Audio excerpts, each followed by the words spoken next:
Hi everyone! It's a new setting. Actually, this is another office of mine, and you're actually having a view of Gangnam right here. I work here near Gangnam Station, where Sai was talking about, and it's another place. And here, right next door, there's a classroom. People are talking, moving around, so there could be a little bit of noise coming in to this video. So just try to ignore, just focus on what I'm trying to say here, and let's talk about the test which appeared on July 7th. Are you ready? So we're going to dive right into part one. I'm going to cover one passage, which is the first one. It's an advertisement. It's a commercial of a brand called In Crowd Fashion. So let me read it for you first, okay? For clothes that are both affordable and stylish, look no further than In Crowd Fashion.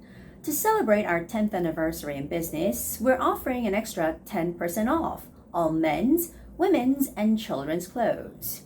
Come in or visit our website to check out our latest fashion lines. Okay, so while I was reading this first passage, I've noticed some words that could be very hard for you to read. And the first one is clothes. Okay, so when people read this word, when foreigners read this word, many people make mistake by saying clothes, clothes. But actually, you don't have to make the sound of E there. So I always tell my students that it's very similar to the sound of closing a door, close, close, okay? So when we actually say this word, you don't necessarily have to make the sound of TH. So it's like clothes, clothes, okay? So you don't even have to make an effort to make that TH sound. So just think that it's clothes, okay? For clothes that are both affordable and stylish, clothes, clothes. And in the middle, you see the three words in orders, which are men's, women's, and children's clothes. And especially this word, men's, is in plural, right? So it's not man, it's men's with an E. And also it's not woman, it's women, women's with an E sound there. So make sure you make the pronunciation for plural. And lastly, there are two words I want you to keep in mind. When you're saying come in, the stress goes on the word in. And when you say check out, the stress goes on the word out. So it's not come in, it's not check out, but it's got to be come in or visit our website to check out our latest fashion lines. Okay, so when there are phrasal verbs, make sure you put the emphasis on the last word, not on the first one. So I'll read it for you once again, listen carefully, and try to see how I make those sounds for the points that I made, okay? For clothes that are both affordable and stylish, look no further than In Crowd Fashion. To celebrate our 10th anniversary in business, we're offering an extra 10% off all men's, women's, and children's clothes. Come in or visit our website to check out our latest fashion lines. All right, so we're gonna move on to part two, and I can see a picture of a kitchen. Yes. Are you a good cook? Actually, I'm not a good cook. I like to cook, but my food isn't so delicious. But here we see a picture of professional chefs. So it's an inside of a kitchen, and we see some chefs, or we can call them cooks, and they're working. And when the chefs are working, they're making food or they're cooking something, right? And when you're cooking something, there are a whole bunch of words like stirring, frying, deep frying, but you don't have to use those words, okay? If you can't come up with those words, then you can just simply say looking at something, smiling, or holding something, standing, things like that. Just use the words that you're used to with. You don't have to come up with very specific words to describe the things that are happening in the picture.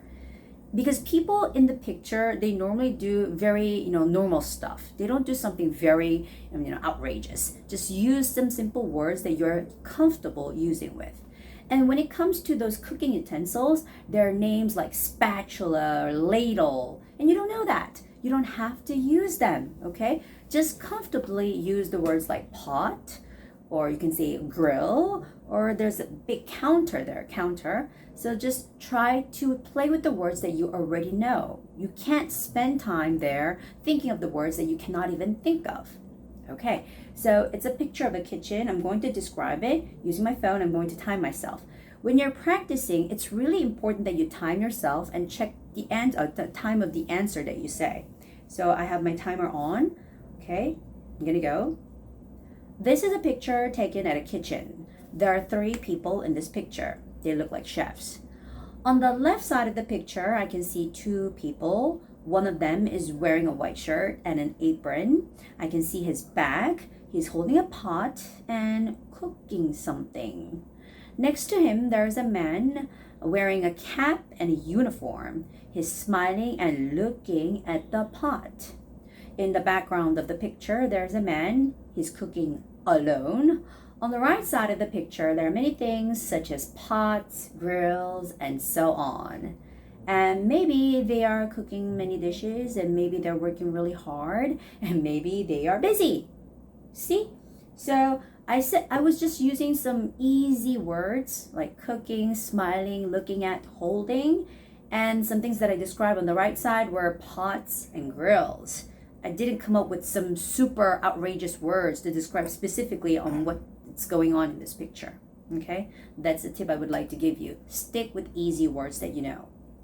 Now, moving on to part 3, and this time the topic was about workplaces. Now, I know lots of students are taking this test, so some people might say, oh, I don't have work experience, I don't know what to say. But you know what, when you're taking this test, you could even lie. You could just, make up a story about working somewhere. You don't have to, be working at a company, but you always have part-time jobs. You could talk about working at a cafe, working part-time at a restaurant. That could always, be available, right? So you don't necessarily have to tell the truth, and you don't necessarily have to talk about a professional job. So just try to make up a story. What they're doing here is they want you to talk. They want to make you talk. That's why they're coming up with these topics that most people could generally talk about. Okay. So the first question was, what was your most recent job, and how long did you work there? So most recent job, and how long did you work there? You got to provide these two different kinds of information. So 15 seconds, answer would be something like, actually, until last month, I worked at a chicken restaurant called the Rainbow Chicken Restaurant.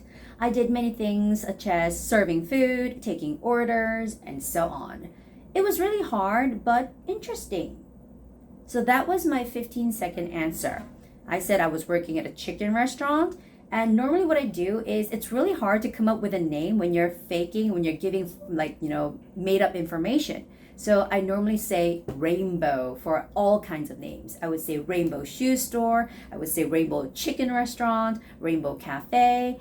It's an easy way to go around, okay? So rainbow goes with everything. So I tell my students, you say rainbow something, and that works. Now the second question is, would you rather work alone or with a group of coworkers? Now, this is a question that anybody could ask you, right? Do you like to be alone or with people around you, especially when you're working? And I would say, actually, I would rather work with a group of coworkers because it is more helpful. For example, last time I worked with a coworker named Tom, and he had lots of experience. So I was able to learn many things from him.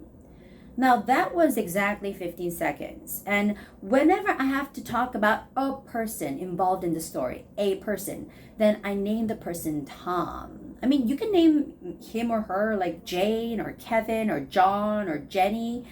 It doesn't have to be real person. You know what I'm talking about, right? You can also name somebody. In my case, I like Tom, and I would say he's my friend, he's my brother, he's my coworker. And this guy, Tom, is always a very helpful person. He has lots of experience. He has more knowledge than me. So I can rely on him. I can depend on him. And I always learn many things from him. So again, Tom appeared in my answer this time. Again. Okay, and the last question is, do you prefer multitasking or focusing on one task at a time while at work? Now, this is also a general question that anybody could ask to anyone. It's not personal, it's very general. And especially when you're looking for a job, people would be asking you about this, right? So whether it's multitasking or focusing on one task at a time. And personally, I'm very busy, so I have to do multitasking, but I prefer doing one task at a time. But let me say this.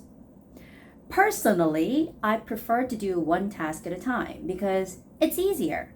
For example, last time I worked at a chicken restaurant and I had to do so many things. I had to do multitasking, so it was very confusing and very hard. I wasn't able to focus, so I made lots of mistakes. It was not good. That is why I prefer to do one task at a time while at work. Now you can imagine, even if you're working, if you're working in a chicken restaurant, it's not like you're only frying chicken, right? You got to be serving the food, you got to be taking orders, you have to be clearing the tables, washing the dishes. So that is called multitasking. And it easily can be associated, related to making mistakes when you're doing multitasking. So that's how I said it. I wasn't able to focus, so I made lots of mistakes. And it relates to the whole story. Now we're going to move on to part 4, and this time when I looked at the event, it says on the top, Heartland Convention Center. So when I listened to the conversation, these people were people working at the convention center. So it's a convention center. Normally at a convention center, lots of things are held, events are going on, and we see here events for May. So on May 3rd, something's happening. On May 10th, something's happening. On May 30th, that's the last one on the schedule, and something's happening. It's wedding ceremony. And for each event, there are some notes there. There is a note saying, for example, for the company awards dinner, they need projector and microphone. It says needed. So you can use the word needed and use that as your verb in the sentence. They need. It's not I need, because we're just people working there. It's the people who are doing the event. They need projector and microphone. Okay, so that's the only thing that you have to be careful about. Now let me give you the question first. Now, first one says, what are the dates of the first and last events in May? First and last events in May. And obviously it's the first question, so they're just only asking you about the dates. So the first event will be held on May 3rd. The last event will be held on May 30th. And make sure when you say the first event, the last event, you have to put the in the front. And when you're saying the word 30, th, I see a lot of people just saying 30th, which is wrong. When you look at the spelling of that, there's E, T-H-I-R-T-I-E-T-H. And with that E, you have to make the sound y. So it's 30th. Same thing goes with the 20th. Okay? So the last event will be held on May 30th. The second question says, someone told me that the first wedding event will be held on the 29th. Is that true? And we see on the 29th, it's not. The wedding ceremony, the first one, will be held on May 18th, right? So again, they're providing some wrong information, which does not match with the schedule here. So you would have to say no. But again, don't say just no, or I see lots of Korean people saying no. That's not a proper way of saying here. You should say no, you have the wrong information. No, you don't have the right information. And it will be held on May 18th, right? The first wedding event will be held on May 18th. And question 9, I'm on your center's morning shift. Now, morning, you hear that? Could you please tell me everything related to the morning events? Okay, so we checked the time. It's really complicated because there are so many times here.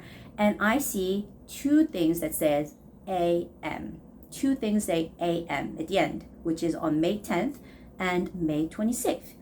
So, again, you start by saying there are 2. Okay, always provide that information first. How many are related to the question that you're asking? There are 2. You don't necessarily have to say there are 2 events or there are 2 dinner parties, there are 2 blah, blah, blah. Just say there are 2 and just forget about that, okay? Now the first one, on May 10th at 9 a.m., there will be e-commerce forum. They will need extra chairs and tables. Again, I was using the word need as my verb. On May 26th at 9 a.m., there will be an engagement party, and they will need a dance floor arrangement. Okay, so I provided each on what they will be needing. They will need something, and both of them will be held in the morning. When you say both of them, we're referring to the first one and the second one together. So you could say both of them will be held in the morning. And the answer. Okay, so for part 4, it's a matter of how well you can use your grammar, knowledge, your grammar points. So make sure you try to complete the sentences using the perfect grammar, using the right prepositions, using the right verbs and the tenses. Now we're going to move on to part 5, and I will read the passage for you as if I'm leaving a message for you, okay? Hello, I'm Holly Campbell. I'm on the committee that is planning a youth job fair for teenagers to attend. All of the committee members are looking forward to the event, especially since it could be very helpful for the teenagers who are interested in starting their career earlier. Unfortunately, I just found out about a problem. We have been counting on lots of people making donations to support the event. Even though we've already announced it and asked for donations, we don't have nearly as much as we thought we would get.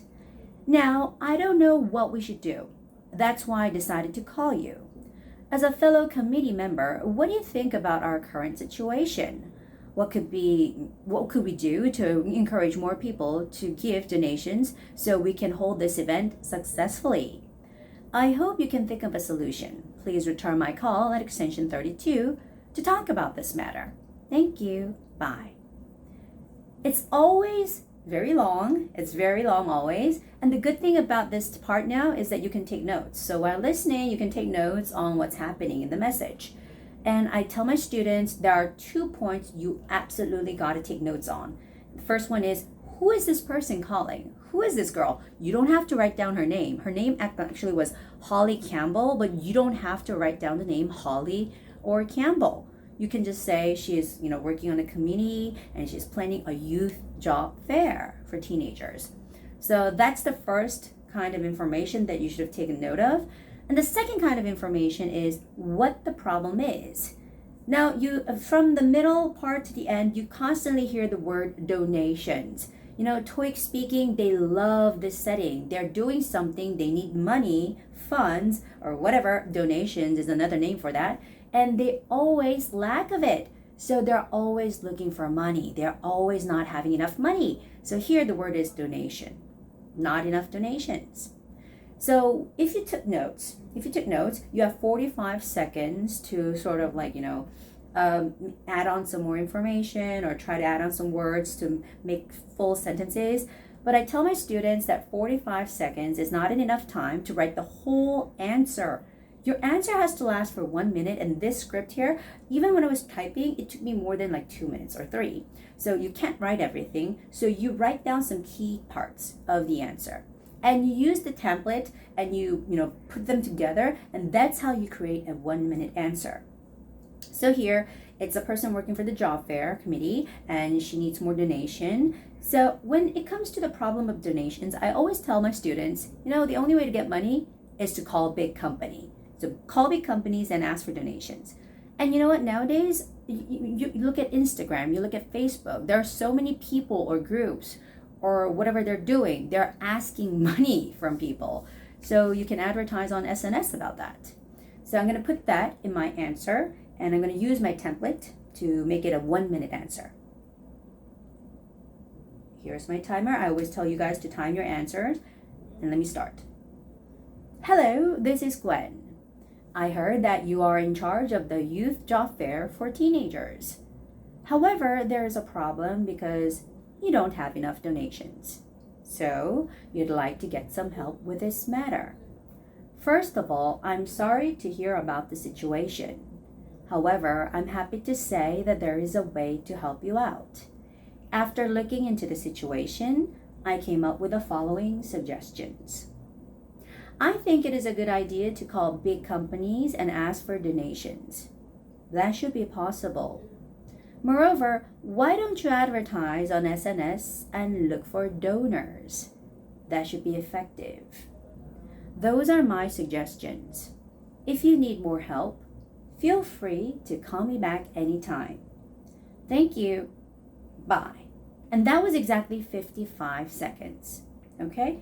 So It's got to be at least something around 50 to 55 seconds. The answer cannot be only 30 seconds or 40 seconds long. Then it's going to be too short. Okay? Basically, what they want you to do is talk for 1 minute. They want to see how well you could summarize what you heard, and they want to see if you could have like some possible solutions that could relate to the question here. So make sure to use the template that I provide. Okay? Now, finally, the last part 6. It was a very interesting question. It relates more to the actual life here. It says, in your opinion, is it better to drive a car or take a train when you go on a long trip? And when I saw this question, I thought to myself, would I prefer? And actually, I don't know how to drive. I had a driver's license, but it expired, so now officially I can't drive. So whenever I go somewhere, I would either take a flight or I would take a train. So for me, I literally take a train all the time out of driving a car and taking a train. So I had no choice but to say taking a train. But if you're a driver and you know how to drive, you can talk about all the benefits of driving, right? So I will provide you with 2 different kinds of answers here. One for which is my story and one for the people who are driving cars, okay? So the first one goes, this is for the people who are driving cars, okay? Now this one is for the people who are driving cars. So the timer, okay, listen. In my opinion, it is better to drive a car. There are several reasons to support my opinion, and most of all, it's very, very helpful. For example, last month I went on a long trip to Busan. I stayed there for 1 month. I did many things there. I ate local food, I visited many places, I did shopping, I did many kinds of activities. At that time, I rented a car, so I was able to go wherever I wanted. I didn't have to take a taxi, I didn't have to take buses or the subway. It was very convenient. I was able to save lots of time, and as a result, I was able to enjoy more activities and visit more places. It was very nice. And thanks to my car, I was able to enjoy my trip more. And that is why I think so. Now that answer was 54 seconds long. And I definitely provided the reasons why I think, renting a car or having a car is better. Now, this one is my story, which is taking a train. So are you ready about that? Well, in my opinion, it is better to take a train. There are several reasons to support my opinion, and most of all, I think it's helpful. For example, last month, I went on a trip to Busan, and at that time, I was exhausted because I had a long work week. I was working a lot. I was very tired. So while I was taking the train, I was able to sleep. I was able to rest. And after 2.5 hours, I arrived in Busan and I stayed there for 3 days. And I was able to do many things there because I was in good condition. I ate local food such as 돼지국밥, sushi, and so on. And I was able to visit many places. I enjoyed the beach. It was amazing. And because I was in good condition, because I wasn't driving, I was able to enjoy my trip to the fullest. And that is why I think so. Now, I was thinking this was more natural because I didn't plan on talking about this answer. I was only planning to talk about the answer about driving a car. So I was thinking while I was talking to you guys. But actually, I think this is a real story for me because I don't know how to drive. I usually sleep on the train. And after sleeping, you recover, right? You are in better condition. So you can enjoy your trip to the fullest. And that's why I think so. Okay, so these are the questions that appeared on the test of July 7th. I would say they're not real easy questions, but I wouldn't say they're really hard questions as well. So they were like in the middle. But when you prepare for a test, I think if you had prepared for the test, I think you should have done a better job than not being able to prepare for the test. Okay? So guys, it's summer. Enjoy your summertime. But if you are preparing for the test, make sure to study and practice English speaking at least 30 minutes a day. Don't push yourself too hard. Relax, chill, but try to make it a habit of practicing English every day. And I'll see you next time. Bye.